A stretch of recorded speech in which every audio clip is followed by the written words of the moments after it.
Thank you, Chair Eugene, and to the committee for the opportunity to testify before you today. My name is Fox Cahn, and I'm the Executive Director and founder of the Surveillance Technology Oversight Project at the Urban Justice Center. We're a New York-based privacy and civil rights group, and we deeply support the goal of trying to tackle the systemic bias that has defined New York's policing culture for so many generations.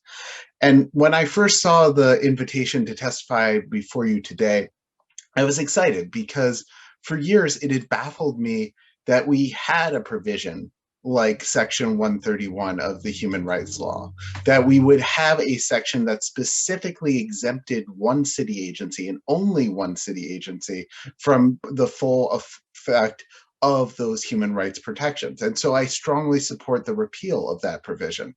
And I believe that the Human Rights Commission is a valuable complementary force in fighting bias and discrimination within the policing structure. That said, I am quite nervous about the structure that has been offered in the legislation as written, because I am unsure if the commission has both the structural independence under the proposed role and the resources necessary to ensure that police are held accountable for bias and discrimination in their job. I also would like to highlight that this legislation does little to identify the harms that are found not with human bias in policing, but the ever more present threat of automated bias in New York City's policing.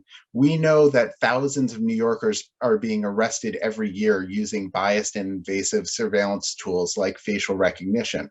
And we think it is entirely appropriate that the Human Rights Commission be given the authority under this repeal, under this proposed legislation, not just to look at human bias, but to look at that form of automated bias. Because our fear is that in the coming years, these questions of what systems we purchase, what automated tools we deploy to monitor our city and to determine who is quote unquote a threat will inevitably lead to the automated racial profiling of more and more New Yorkers of color.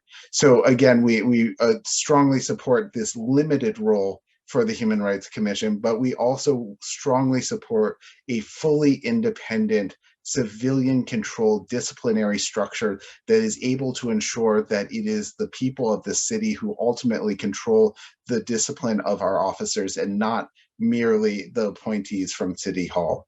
We need to have true independence because we've seen for too many decades that even the best intended structures, no matter how well crafted on paper, will ultimately be undermined by the political powers that seek to protect police over and over and over again. Thank you very much.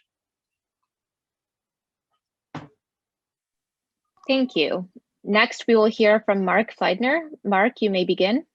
Time starts now.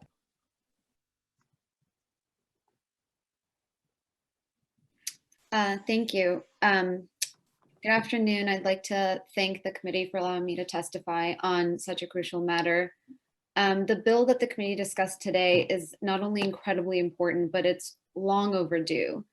It's difficult to fathom that for decades, Section 131 exempted the NYPD responsible for protecting the rights of New Yorkers from scrutiny regarding biased acts. And the lack of accountability that this exemption creates is truly unacceptable, especially given the well-documented history of discrimination that has plagued the NYPD. We urgently need independent investigation of ongoing biased behavior by the NYPD. For example, we need independent investigation of the enduring drastic racial disparity in stop and frisks, admittedly fewer in number now, but that still target people of color upwards of 90% of the time. All of our public officials have a responsibility to respect civil and human rights of New Yorkers, but no single institution needs this kind of oversight more than the NYPD.